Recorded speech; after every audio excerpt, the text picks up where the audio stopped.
नमस्कार, स्वागत है आपका इस बुलेटिन में और मैं हूं आपके साथ योगेश पांडे। रुक कर लेते हैं इस वक्त की बड़ी खबर। आपको बता दें कि गुजरात से इस वक्त की बड़ी खबर आ रही है आपके टेलीविजन स्क्रीन पर। गुजरात के भरूच से इस वक्त की बड़ी खबर। पटेल हॉस्पिटल में भीषण आग लगी है। तो जिस तरीके से लगातार ये मामले सामने आ रहे हैं अलग अलग जगहों से, अब गुजरात के भरूच में से ये मामला सामने आया है जहां पर हॉस्पिटल में आग लगी है। कोविड वार्ड में ये भीषण आग लगने का मामला सामने आया है और इस हादसे में 16 लोगों की मौत हो गई है।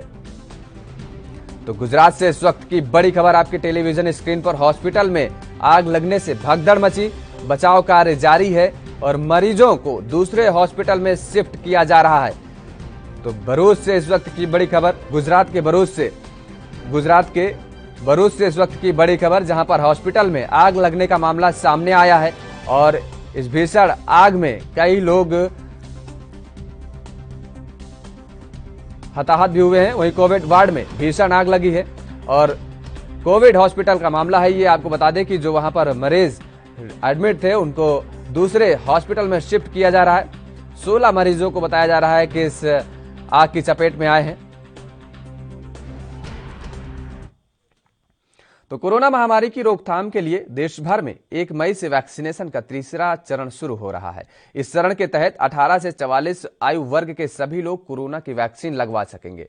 कोरोना के खिलाफ जंग में और तेजी लाने के लिए अपोलो हॉस्पिटल ने बताया है कि वह 18 साल से ऊपर के लोगों के वैक्सीनेशन के लिए तैयार है और मैक्स हॉस्पिटल ने भी ऐसी ही घोषणा की है। हालांकि कई राज्यों ने 1 मई से वैक्सीनेशन को लेकर हाथ खड़े कर दिए हैं, जिनमें दिल्ली भी शामिल है। आंध्र प्रदेश ने सितंबर से इस वैक्सीनेशन अभियान को शुरू करने को कहा है और उधर यूपी ने कुछ ही जिलों में 1 मई से वैक्सीनेशन करने का ऐलान किया है। गोवा के सीएम प्रमोद सावंत ने कहा है कि राज्य में 1 मई से वैक्सीनेशन अभियान की शुरुआत नहीं हो पाएगी। राज्य को अभी तक वैक्सीन नहीं मिली है और 18 से 44 आयु वर्ग के लोगों के लिए वैक्सीनेशन अभियान कब शुरू किया जाएगा इसकी जानकारी सरकार के पास बाद में देगी। और वहीं मध्य प्रदेश के सीएम शिवराज सिंह चौहान की तरफ से भी साफ कर दिया गया है कि उनकी सरकार 1 मई से तीसरे चरण का टीकाकरण शुरू नहीं करने जा रही है। वे अभी भी 45 प्लस की ही वैक्सीनेशन जारी रखेंगे। सीएम ने कहा है कि अभी वैक्सीन निर्माता राज्य को पर्याप्त डोज नहीं दे पाए हैं और ऐसे में मई से 18 प्लस को टीका लगना संभव ही नहीं है। उधर पंजाब के स्वास्थ्य मंत्री तो पहले ही राज्य में वैक्सीनेशन की कमी का जिक्र कर चुके हैं।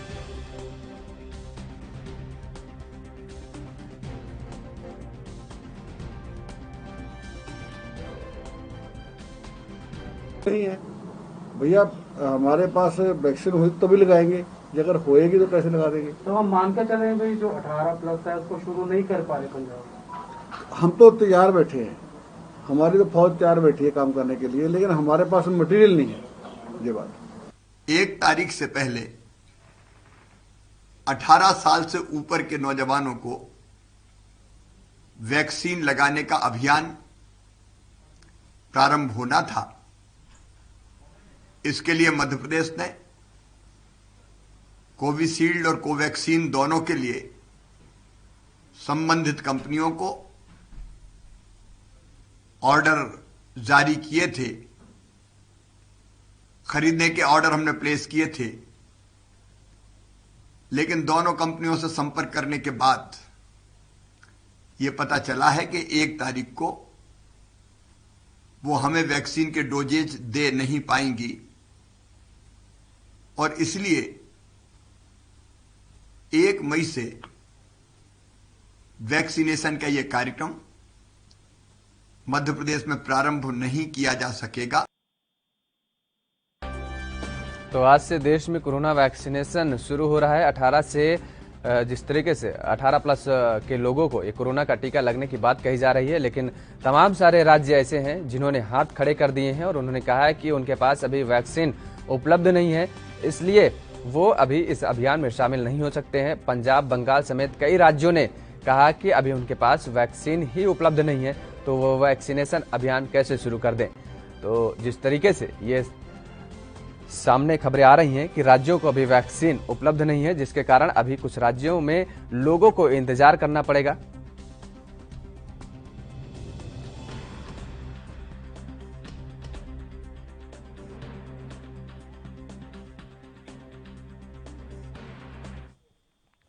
और इसी मुद्दे पर चर्चा करेंगे। हमारे साथ जुड़ चुके हैं दो मेहमान, आपको परिचय करा देते हैं। कैप्टन विजय सिंह हैं बीजेपी से और आम आदमी पार्टी से नेता जुड़ चुके हैं कैप्टन आयुष सिंह। तो जिस तरीके से लगातार ये मामले बढ़ रहे हैं उसको लेकर के कुछ राज्यों ने ये सवाल खड़े किए हैं। कैप्टन साहब, आपसे सवाल पूछना चाहेंगे कि जिस तरीके से ये मामले को लेकर के केंद्र सरकार लगातार ये कह रही है कि वैक्सीनेशन अभियान शुरू कर दिया गया है और उसके बाद राज्यों ने ये कहा है कि अभी उनके पास वैक्सीन उपलब्ध ही नहीं है, तो इस अभियान में वो कैसे शामिल हो सकते हैं? पहले आपको क्लियर करते हैं, आपने कहा है आम आदमी पार्टी में, आम आदमी में बीजेपी का प्रवक्ता हूँ कैप्टन आई जी। थोड़ा तो आप उसमें थोड़ा क्लियर करा दें और आप जनाता रहता हूँ। तो ये वैक्सीन का काम क्या है, कंपनियों के ऊपर जिस तरह से सरकारों ने छोड़ा है, ऐसे इस आपदा में इन कंपनियों को सरकार अपने अंडर लेना चाहिए और सरकार को ज्यादा से ज्यादा वैक्सीन इनसे बनवा के और हर स्टेट को सप्लाई करना चाहिए। जिस तरह से जो है ना सरकारें, मैं किसी भी सरकार को, ना हमारी अपनी सरकार हो ना दूसरी सरकार, मैं किसी के जो है ना पक्षपात में नहीं बोलूंगा, मैं बात देश की करूंगा, मैं देश के नागरिकों की करूंगा कि आज जिस तरह से हमारे देश के नागरिक मर रहे हैं, ऐसा मंजर हमने कभी जिंदगी में न सुना है न देखा है और शायद भविष्य में कभी देखने को नहीं मिलेगा। यहाँ पर एक नहीं, सारी सरकारें संवेदनहीन हो चुकी है। आप देखिए, कोई उसके सर पे डाल रहा है, वो उसके सर पे डाल रहा है। वो वाली कहावत है कि तेरी साड़ी मेरी साड़ी से ज्यादा साफ है, तो कहानी ये बना के रखी है। यही दिल्ली सरकार, दिल्ली का माहौल देखिए आप, दिल्ली में घर के घर परिवार के परिवार उजड़ चुके हैं और यही आज से 10 दिन एक हफ्ता पहले पीछे आप चले जाए, केजरीवाल दिल्ली के मुख्यमंत्री हर 5 मिनट पे हर एक चैनल पे दिखाई देते थे, तो कहते थे कि कोरोना को हमने 3 बार हराया है, फिर हरा देंगे। तो खाली मुंह से कहने से नहीं हराया जाता, इसके लिए काम करना पड़ता है। आपको 14 महीने का समय मिला था, आप चाहते तो दिल्ली में ऑक्सीजन के प्लांट लगा सकते थे, बेड उपलब्ध करा सकते, नए नए हॉस्पिटल आप बना सकते थे, मगर ये सब कुछ ना करके 200 करोड़ के दिल्ली सरकार ने सिर्फ मीडिया में अपने ऐड चलवाए। जो आप ये बात कह रहे हैं, ये बात तो केंद्र सरकार ने अपना वहां पर पक्ष रख चुकी है सुप्रीम कोर्ट के सामने। सुप्रीम कोर्ट ने साफ तौर पर यह कहा है कि ये मौजूदा समय, आप केंद्र सरकार को सुप्रीम कोर्ट ने कहा है कि मौजूदा समय में आप राज्यों के साथ खड़े होंगे, अगर राज्य सरकार कहीं फेल होती है तो आप उसमें पूरी तरीके से मदद करेंगे, ना कि उनकी कमियों को उजागर करने में व्यस्त रहेंगे।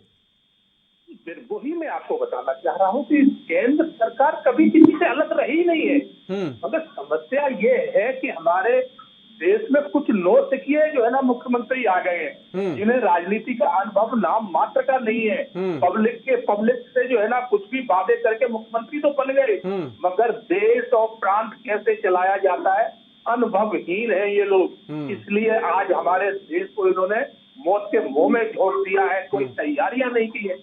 इनको बहुत समय मिला था, 14 महीने का समय बहुत बड़ा समय होता है। ना हमारे देश में ऑक्सीजन की कमी होती, ना बेड की कमी होती, ना हॉस्पिटलों की कमी होती। आज जिस तरह से जो है महामारी, आप दिल्ली में क्या, चलिए कैप्टन आयुष सिंह जी, बिल्कुल आप सही कह रहे हैं। जिस तरीके से वक्त मिला था, तमाम सारे राज्यों में आपकी भी सरकारें हैं, अगर वो भी चेत जाती तो आज हालात जो पैदा हो रहे हैं वो हालात बनते नहीं, और केंद्र सरकार भी शायद मुझे लगता है चेत जाती तो हालात ये पैदा नहीं होते। विमल किशोर जी, जिस तरीके से ये आरोप लग रहा है भारतीय जनता पार्टी की तरफ से साफ तौर पर कि नए नवेले मुख्यमंत्री के पद पर जो पदासीन हो जाते हैं वो राज्य की जनता को बिल्कुल कुछ समझते ही नहीं है, और त्राहिमाम करने में जो जनता मजबूर है आज, वो राज्य सरकारों की देन है। क्या सिर्फ दिल्ली में हो रहा है ये महामारी? पूरे देश में कहीं नहीं हो रही। केजरीवाल को बदनाम करने के अलावा कोई काम नहीं आता बीजेपी को। ये एक तरीके से इंजेक्शन लगाने की जो घोषणा करते थे, इंजेक्शन है नहीं इनके पास, इनकी कोई नीति नहीं है। सरकार को, सेंट्रल गवर्नमेंट को 150 रुपए का, स्टेट गवर्नमेंट को 400 रुपए का, प्राइवेट को 600 रुपए का, ये क्या नीति है? वैश्विक महामारी है, सबको इंजेक्शन फ्री दीजिए ना, आप प्लानिंग बनाइए, तब जाके घोषणा कीजिए। घोषणा करके अपना वाहवाही लूट रहे हो, लोगों को इंजेक्शन नहीं मिल रहे, लोग मर रहे हैं, लोगों को बेड नहीं मिल रहे, लोग मर रहे हैं। ये बात करते हैं केजरीवाल की, केजरीवाल से तो 7 दिन में ये मुकाबला नहीं कर सकते। केजरीवाल ने जो काम किया है कोई कर ही नहीं सकता।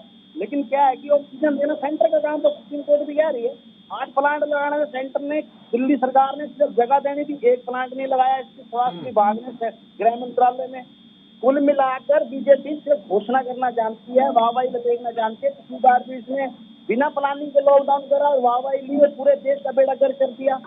जब 6000 5000 पेशेंट आ रहे थे, जब 400 आ रहे थे, तब तो इन्होंने लॉकडाउन लगा दिया। अब 3 से 4 लाख लोग आ रहे हैं, इनको समझ नहीं आ रही क्या करें, लॉकडाउन लगाए ना लगाए, टुकड़ों में लॉकडाउन लगा रहे हैं, कोई स्टेट लगा रहे, कोई नहीं लगा रही। ये राष्ट्रीय आपदा है। कल आपने मीटिंग करी, कैप्टन साहब आपके पास आ रहे हैं। कल इन्होंने कैबिनेट की मीटिंग की, क्या ठोस फैसला लिया बताओ आप। ये कुल मिला के घोषणा, 1 तारीख से सभी को 18+ वालों को इंजेक्शन लगेंगे। कैसे लगेंगे? आप तो कंपनियां बना पाएंगे ना, कुछ आप विदेशों में सप्लाई कर रहे हो। शर्म आनी चाहिए आपको। सिर्फ बात करते हो, घोषणा करते हो, जमीनी स्तर पर कुछ करते नहीं है लोग। झूठ और झूठ और झूठ और झूठ। जवाब ले लेते हैं कैप्टन आई सिंह साहब से। कैप्टन साहब, जिस तरीके से आरोप लग रहे हैं कि आपके पास कोई नीति नहीं है, और आपने सुने कि किस तरीके से आम आदमी पार्टी के साफ तौर पर आरोप है आपके ऊपर। योगेश जी, ये जो आम आदमी पार्टी के जो प्रवक्ता बोल रहे हैं, इनको शायद इतनी जानकारी नहीं है। वही मैं कह रहा हूँ, इतने अनुभवहीन लोग हैं कि दिल्ली में बेड केंद्र सरकार उपलब्ध कराएगा कि आपकी सरकार उपलब्ध कराएगी? यहाँ दिल्ली में बेड हॉस्पिटल की जिम्मेवारी किसकी है? दिल्ली सरकार की, केंद्र की नहीं है। केंद्र से आप सहयोग मांगेंगे, वो केंद्र जरूर आपको उपलब्ध कराएगी। तो वो ना तो इन्होंने कभी सहयोग मांगा, क्योंकि ये सिर्फ इस लड़ाई में उलझे रहे कि केंद्र हस्तक्षेप ना कर दे, हमें दिल्ली पुलिस दे दो, हमें पूर्ण राज्य दे दो। सिर्फ इसमें ये लगे रहे। इन्होंने दिल्ली की जनता की बिल्कुल नहीं सोची। अगर दिल्ली की जनता की सोचते तो आज दिल्ली में परिवार के परिवार उजड़ रहे हैं, शायद ये नहीं उजड़ते। और इन सब की जिम्मेवार केवल दिल्ली में नहीं, पूरे देश का नजारा एक जैसा है। वो चाहे उत्तर प्रदेश का जिक्र करें, चाहे बिहार का जिक्र करें, पंजाब का जिक्र करें, दिल्ली का जिक्र करें, सारे राज्यों का लगभग नजारा जो है, वो तस्वीरें जो सामने आती हैं वो एक जैसी ही आ रही हैं, बस थोड़ा ऊपर नीचे है। लेकिन सबसे बड़ा सवाल एक आपसे है कि आपने आज से वैक्सीनेशन अभियान के तहत प्रोग्राम महाअभियान का नाम दे दिया है कि आज से महाअभियान चलेगा वैक्सीनेशन के तहत, लेकिन उसके तहत जो रजिस्ट्रेशन हो रहा है, क्या आम लोग रजिस्ट्रेशन करा पाएंगे? आपको क्या लगता है? योगेश जी, मैं वही आपको बताना चाह रहा हूँ। जैसे उत्तर प्रदेश की आपने बात कही, उत्तर प्रदेश के नहीं कैप्टन आई सिंह साहब, मेरा सवाल क्या है? मेरा सवाल केवल सिंपल सा है। मैं ये पूछना चाह रहा हूं कि जो अभियान आप शुरू किए हैं उसमें रजिस्ट्रेशन क्या आम आदमी करा पाएगा? गांव में दूर दराज बैठा हुआ व्यक्ति उसमें रजिस्ट्रेशन करा पाएगा? बिल्कुल, आपने बहुत अच्छा सवाल पूछा है, बहुत अच्छी बात है ये। और मैं कह रहा हूँ योगेश, यही मैं कहना चाह रहा हूँ कि मैं किसी सरकार का, अपनी सरकार का भी बचाव नहीं कर रहा हूँ। कहीं ना कहीं केंद्र सरकार भी की कुछ गलतियां हैं, जो जिस तरह से अभी तक जो है ना वैक्सीनेशन सबको हो जाना चाहिए था वो नहीं हो पाया। आपसे जवाब लेंगे कैप्टन आई सिंह साहब। वक्त हो चला एक छोटे से ब्रेक का, फौरन हाजिर होते हैं।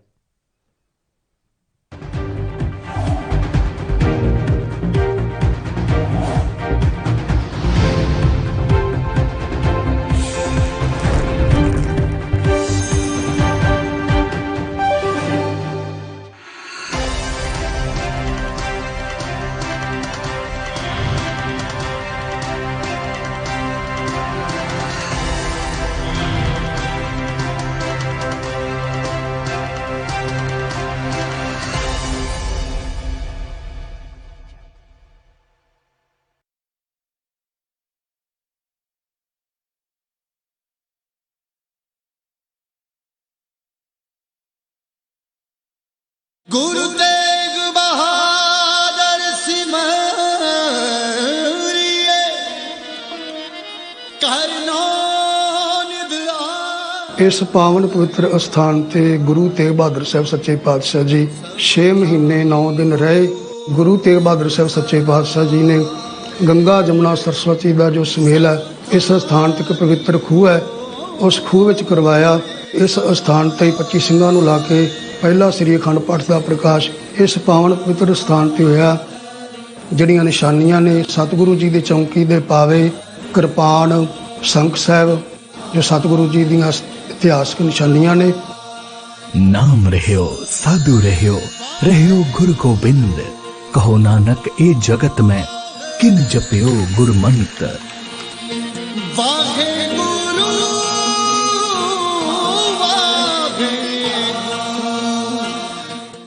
ਸ਼੍ਰੀ ਗੁਰੂ ਤੇਗ ਬਹਾਦਰ ਸਾਹਿਬ ਜੀ ਇਸ ਗੱਲ ਦੀ ਮਿਸਾਲ ਹਨ ਕਿ ਜਦੋਂ ਮਜ਼ਲੂਮਾਂ ਦੀ ਰਾਖੀ ਕਰਨੀ ਪਈ, ਚਾਹੇ ਉਹ ਕਿਸੇ ਵੀ ਧਰਮ ਦੇ ਕਿਉਂ ਨਾ ਹੋਣ, ਤਾਂ ਉਹਨਾਂ ਦੀ ਮਦਦ ਕਰਨ ਤੋਂ ਪਿੱਛੇ ਨਾ ਹਟੋ। ਗੁਰੂ ਤੇਗ ਬਹਾਦਰ ਸਾਹਿਬ ਜੀ ਨੇ ਹਿੰਦੂ ਧਰਮ ਦੀ ਰਾਖੀ ਲਈ ਆਪਣਾ ਆਪ ਵਾਰ ਦਿੱਤਾ ਤੇ ਸਮੁੱਚੀ ਲੋਕਾਈ ਨੂੰ ਸਰਬ ਸਾਂਝੀਵਾਲਤਾ ਦਾ ਸੁਨੇਹਾ ਦਿੱਤਾ। ਅੱਜ ਅਸੀਂ ਅਜਿਹੇ ਮੁਸ਼ਕਲ ਦੌਰ ਚੋਂ ਲੰਘ ਰਹੇ ਹਾਂ ਜਿੱਥੇ ਸਾਨੂੰ ਇੱਕ ਦੂਜੇ ਦੇ ਸਾਥ ਸਹਿਯੋਗ ਦੀ ਸਖਤ ਲੋੜ ਹੈ। ਅਜਿਹੀ ਔਖੀ ਘੜੀ ਵਿੱਚ ਇੱਕ ਦੂਜੇ ਦੀ ਮਦਦ ਕਰਨ ਤੋਂ ਪਿੱਛੇ ਨਾ ਹਟੋ। ਆਓ ਕੋਰੋਨਾ ਵਾਇਰਸ ਮਹਾਮਾਰੀ ਦੇ ਮੱਦੇਨਜ਼ਰ ਆਪਣੇ ਆਪਣੇ ਘਰਾਂ 'ਚ ਰਹਿ ਕੇ ਗੁਰੂ ਸਾਹਿਬ ਜੀ ਦਾ ਇਹ ਗੁਰਪੁਰਬ ਮਨਾਈਏ। 1 ਮਈ ਸਵੇਰੇ 11:45 ਤੇ ਸਰਬੱਤ ਦੇ ਭਲੇ ਦੀ ਅਰਦਾਸ ਕਰੀਏ। ਪੰਜਾਬ ਸਰਕਾਰ ਵੱਲੋਂ 1 ਮਈ ਸਵੇਰੇ 11 ਵਜੇ ਤੋਂ ਗੁਰਮਤਿ ਸੰਗੀਤ ਤੇ ਸ਼ਬਦ ਕੀਰਤਨ ਦਾ ਸਿੱਧਾ ਪ੍ਰਸਾਰਣ ਪੰਜਾਬ ਸਰਕਾਰ ਦੇ ਫੇਸਬੁੱਕ ਪੇਜ ਤੇ ਕੀਤਾ ਜਾ ਰਿਹਾ ਹੈ। ਅਰਦਾਸ ਕਰੋ, ਹਰ ਸਵਾਸ ਕਰੋ।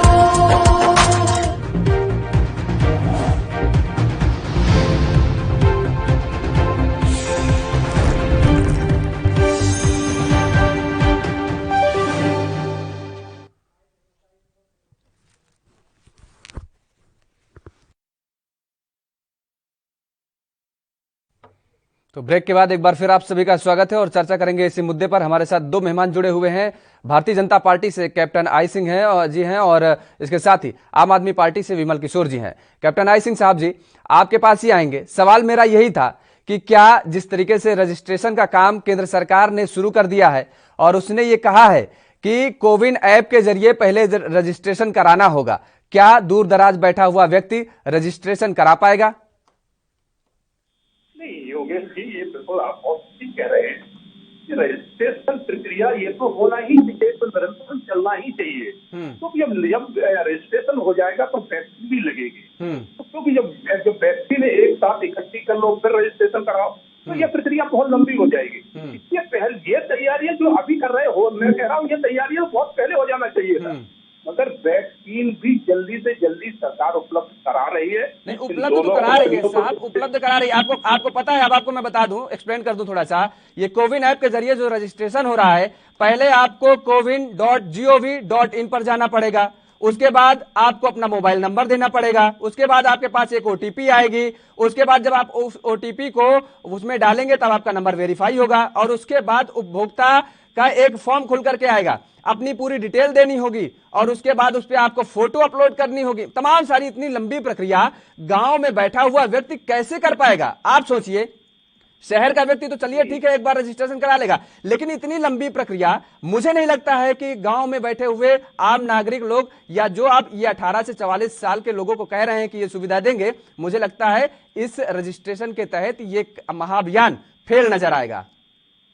योगेश, मैं वही आपको बताना चाह रहा हूँ, सरकार ने जिस तरह से अपनी रूपरेखा बनाई है, जिस तरह से अपना ब्लूप्रिंट तैयार किया है, ये जिला, तालुका और तहसील लेवल पे जो आके अधिकारी होंगे ये डोर टू डोर जाके रजिस्ट्रेशन कराएंगे। वहाँ उनको इतना कुछ करने की जरूरत नहीं है। हम शहर में बैठे लोग एक बार फिर भी पीछे रह जाते हैं, मगर गाँव के लोगों का काम कभी पीछे नहीं रहता है।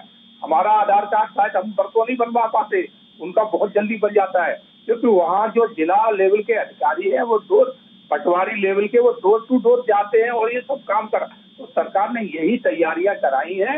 ये सारे अधिकारी गांव में डोर टू डोर जाके और काम शुरू हो चुका है, होगा नहीं हो चुका है और चल रहा है। तो आप ये ना सोचे कि उनका कैसे होगा, उनका तो हमसे पहले हो जाएगा। तो ये सब सरकार पूरी तैयारियां करके बैठी है। रही बात वैक्सीनेशन की, वैक्सीनेशन भी जो है ना सरकार बहुत जल्दी ज्यादा से ज्यादा जो है ना बनवाने की सोच रही है और बनवा रही है, और फिर भी कम पड़ेगी तो हम जो है ना विदेशों से भी मंगाएंगे। मगर 1-2 महीने में वैक्सीन जो है ना हिंदुस्तान के ज्यादा से लोगों को लगा दी जाएगी, तभी हमारा देश बच पाएगा। क्योंकि मैं नहीं ये कभी नहीं कहना चाहता हूँ कि मेरी सरकार अच्छी और ये सरकार खराब। मैं ये कहता हूँ सरकारों में सब में कमियां हैं।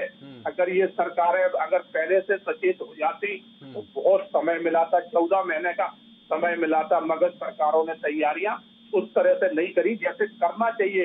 कोरोना जैसे ही थोड़ा सा हल्का पड़ा, इन्होंने उसके वास्तव में हल्के में ले लिया सभी सरकारों ने। तो कोरोना ये मालूम नहीं था कि सेकेंड फेज बहुत भयानक होगा, और भयानक रूप सेकेंड फेज ने दिखा दिया है कि आज परिवार के परिवार नष्ट हो चुके, लोगों के घरों में ताले लगे रह गए, जब कल हमने अपने मीडिया के मित्र रोहित सरदाना, जो देश के एक माने हुए पत्रकार थे, जो कभी किसी सरकार के पक्ष में नहीं बोले, कभी किसी के पक्ष में नहीं बोले, कभी किसी चैनल के दबाव में नहीं बोले, उन्होंने वही बातें की जो सच्ची बातें होती है। काल के लहर में जो है कोरोना की चपेट में कोई कोरोना किसी को नहीं देख रहा है कि कौन क्या है। बिल्कुल आप ठीक कह रहे हैं, सरकार को चेतने की पहले आवश्यकता थी विमल किशोर जी, लेकिन जिस तरीके से ये कैप्टन साहब दावा कर रहे हैं कि सरकार की पूरी रणनीति है और पूरी तरीके से वैक्सीनेशन अभियान सफल होगा, हालांकि वो कुछ कमियां जरूर मान रहे हैं कि सरकारों द्वारा कमी रही है, उनको सुधार करना चाहिए था जो सरकारें नहीं कर पाई हैं। क्या लगता है कि ये जो अभियान चल रहा है ये पूरा सक्सेसफुल होगा? क्योंकि कैप्टन साहब कह रहे हैं कि डोर टू डोर लोग जाएंगे, अधिकारी वो रजिस्ट्रेशन कराएंगे, तस्वीर ऐसी नजर आएगी क्या? देखिए मेरी बात सुनिए, कंपनी आप भी हाथ खड़े कर रही हैं, 3-3, 4-4 महीने की वेटिंग दे रही हैं, वैक्सीन है नहीं उनके पास। 1 मई को काफी सारी स्टेट ने कह दिया कि हमारे पास वैक्सीन नहीं है। वैक्सीन है नहीं तो अभियान किस चीज का? पहली बात वैक्सीन होनी चाहिए थी, उसके बाद अनाउंस करना चाहिए, घोषणा पहले कर रहे हैं लोग। उसके बाद सबसे बड़ी बात है कि ये जो इन्होंने रेट रखा है, जो कि आपदा में सबको फ्री लगनी चाहिए, सेंट्रल गवर्नमेंट की जिम्मेदारी थी, इन्होंने रेट लगा दिया तो उसकी ब्लैक मार्केटिंग होगी। आप रेडीमेड से देख लो कितनी ब्लैक हो रही है, जब पता लग रहा है वैक्सीन बिक रही है, जो सरकार को अलॉट होंगी उसमें से बेईमानियां होंगी, उसमें से ब्लैक मार्केटिंग होगी। सबसे पहली बात यह है कि वैक्सीन को पहले तैयार करना था, उसके बाद घोषणा करनी थी। ना तो उनके पास वैक्सीन तैयार है, और दूसरी बात रेट के अंदर बहुत लोग चाहे कि 150 वाली वैक्सीन उन्होंने खुली छूट दे दी कंपनियों को। आप राज्य को तो 400 की दे दो जी, प्राइवेट को 600 की। क्यों भाई? देश को लूटने का काम कर रहे हैं, पूंजीपतियों को सुखी लूटने की छूट दे रही है गवर्नमेंट। सीधा सीधा आप ये देखिए, जब ये पोलियो का अभियान चला था सबको फ्री मिली थी। अगर ऐसी दवाइयों के रेट रखोगे तो ब्लैक मार्केटिंग होगी। ब्लैक मार्केट के बाद सबसे बड़ी बात इनके पास स्टॉक नहीं है, सिर्फ विदेशों में सप्लाई कर रहे हैं, अब विदेशों में मांग रहे हैं। कोई प्लानिंग नहीं है, कोई सिस्टम नहीं है, सिर्फ घोषणा घोषणा घोषणा, झूठ और झूठ और झूठ। उनको सिर्फ दिल्ली का केजरीवाल नजर आता है, पूरे देश के अंदर बीजेपी को राज है। केजरीवाल ने सबको आईना तो दिखाया भी मेरे पास ऑक्सीजन नहीं मिल रही। इनके यूपी के मंत्री झूठ बोल रहे हैं, हमारे पास किसी चीज की कोई कमी नहीं है। ये रोहित जी उन्हीं की स्टेट में एक्सपायर हुए हैं, हमारे पत्रकार महोदय कुछ नहीं कर रहे, ये सिवाय मीडिया में आकर लोगों को बरगला रहे हैं, और जो वायरल कर रहे हैं कमियां उनके ऊपर पर्चे दर्ज कर रहे थे। ये लोग सरकार की कमियां बताने वालों में पर्चे दर्ज कर रहे थे, तो सुप्रीम कोर्ट ने कल कह दिया खबरदार किसी के पर्चा दर्ज किया अफवाह के नाम पर। मतलब ये तो तानाशाही कर रहे हैं ना, सीधी भारतीय जनता पार्टी की सरकार ने कुछ नहीं किया है, तो कम से कम आप तो बताइए आपके मोहल्ला क्लिनिक कहाँ चले गए? आपने तो मोहल्ला क्लिनिक खोले थे ना, तो आपके पास बेड की तो कमी होनी ही नहीं चाहिए। आप जिस तरीके से हाहाकार मचा है दिल्ली में, वो तस्वीरें नहीं आनी चाहिए थी ना। दिल्ली के अंदर जितने स्पीड से केजरीवाल काम कर रहे हैं ना, कोई भी नहीं कर रहा। किताब खुली दिखाइए, सिर्फ और सिर्फ ऑक्सीजन की कमी है। बेड कितनी स्पीड से बढ़ रहे हैं, आप देख रहे हो कितनी स्पीड से बेड बढ़ा रहे हैं।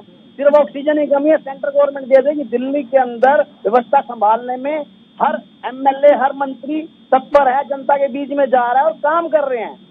ये आपदा कोई छोटी आपदा नहीं है, दिल्ली तो छोटी स्टेट है, संसाधन कम है। सुप्रीम कोर्ट ने भी कह दिया सेंटर ऑक्सीजन के भंडारण की क्षमता ही नहीं है। वो तो साफ तौर पे यही कह रही है कि ऑक्सीजन तो हम दे दें, लेकिन हम भंडारण करेंगे कहाँ? क्योंकि आपके पास जो भंडारण है वो उसकी क्षमता ही नहीं है। 8 ऑक्सीजन के प्लांट लगने थे 14 महीने में। गृह मंत्रालय सेंटर के स्वास्थ्य विभाग ने एक नहीं लगाया, उनका ठेकेदार भाग गया। दिल्ली गवर्नमेंट ने केवल जगह देनी थी, जगह दे दी उनको, बावजूद एक भी प्लांट नहीं लगाया। तो सेंट्रल गवर्नमेंट की बिल्कुल। चलिए आप दोनों मेहमानों का हमारे साथ जुड़ने के लिए बहुत बहुत शुक्रिया। आप दोनों लोग जिस तरीके से एक दूसरे पर आरोप प्रत्यारोप लगाते रहेंगे, सरकारों का ये काम है, राज्य सरकार एक दूसरे पर ठीकरा फोड़ने का काम करती है, लेकिन पिसती है तो इस बेस केवल जनता। इस बुलेटिन फिलहाल इतना ही, नमस्कार।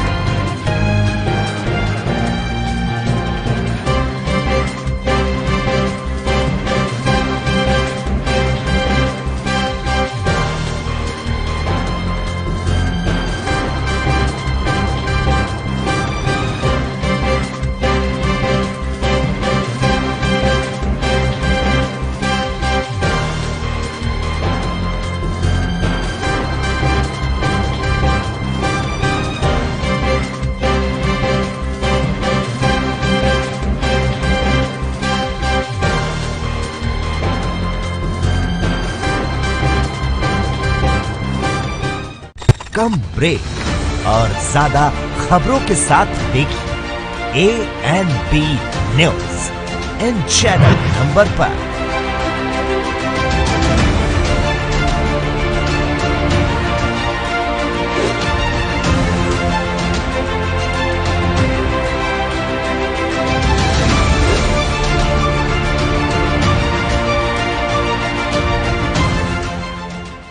तेग बहादुर सिमरिए। हिंद दी चादर धन धन श्री गुरु तेग बहादुर जी दे 400 साला प्रकाश पुरब दी समूह संगतां नूं लख लख वधाई। नौवें पातशाह जी दे 400 साला प्रकाश पुरब ते गुरमत संगीत दा आनंद माणो। भाई मनजीत सिंह शांत गुरमत संगीत नाल संगतां नूं निहाल करनगे। जलंधर तो गुरमत संगीत दा सीधा प्रसारण देखो 1 मई 2021 नूं दोपहर 12:35 तो लेके 1:30 तक सिर्फ ANB न्यूज ते। लोकां नूं अपील है कि ਉਹ ਹੋਣ ਵਾਲੇ ਸਮਾਗਮਾਂ ਨੂੰ ਟੀਵੀ ਤੇ ਦੇਖਣ ਅਤੇ ਸੰਕਟ ਦੀ ਸਥਿਤੀ ਦੇ ਮੱਦੇਨਜ਼ਰ ਧਾਰਮਿਕ ਸਥਾਨਾਂ ਤੇ ਇਕੱਤਰ ਹੋਣ ਤੋਂ ਬਚਣ ਤੇ ਘਰਾਂ ਤੋਂ ਹੀ ਸਰਬੱਤ ਦੇ ਭਲੇ ਦੀ ਅਰਦਾਸ ਕਰਨ। 1 ਮਈ ਨੂੰ ਜੁੜੇ ਰਹਿਣਾ 12:35 ਤੋਂ ਲੈ ਕੇ 1:30 ਤੱਕ ANB ਨਿਊਜ਼ ਨਾਲ।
ANB न्यूज ने ठाना है कोरोना को हराना है।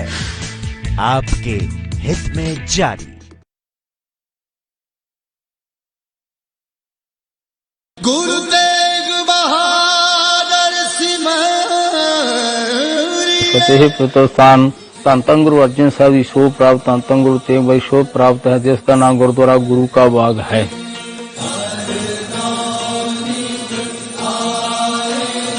इस स्थान का नाम गुरु की रोड हुंदा सी ते सतगुरु ने बख्शिशां करके भी जड़ा आखूगा गुरु का बाग उसनूं लगणगे दूने चौने भाग। ये सतगुरु का सांझा स्थान है धन गुरु तेग बहादुर गुरु अर्जन साहब का। धन गुरु तेग बहादुर साहिब जी का प्रकाश इस स्थान ते होया।